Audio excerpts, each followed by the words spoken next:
I rise today in strong support of H.R. 2883, the Child and Family Services Improvement and Innovation Act.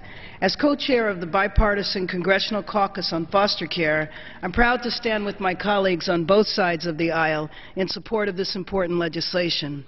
Youth in the child welfare system fight for what so many of us take for granted, a family.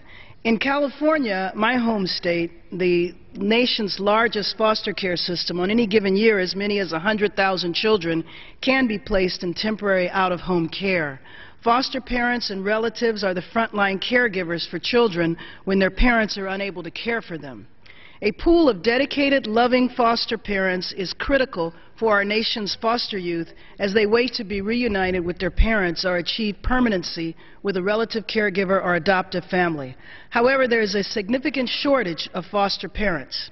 In May, I introduced legislation calling for a study to find out how to best recruit and retain foster parents. This was included in the original House bill reauthorizing Title 4B child welfare programs introduced in August. I'm pleased that the modified bill before us today includes a provision that encourages states to develop and implement a plan to improve the recruitment and retention of high-quality foster family homes. H.R. 2883 builds on some of the best practices that were shared with me as I've traveled California, hearing from youth, child welfare workers, and parents.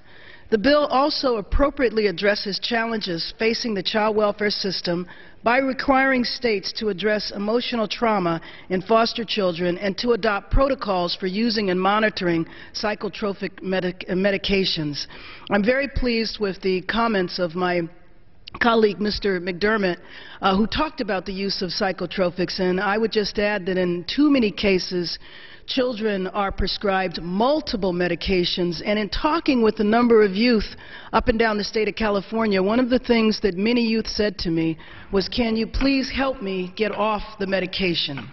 I'd like to thank Ways and Means Chair and Ranking Member Camp and Levin and Human Resources Subcommittee Chair Davis and Ranking Member Doggett for their unwavering commitment to our most vulnerable youth. I yield back to balance of my time.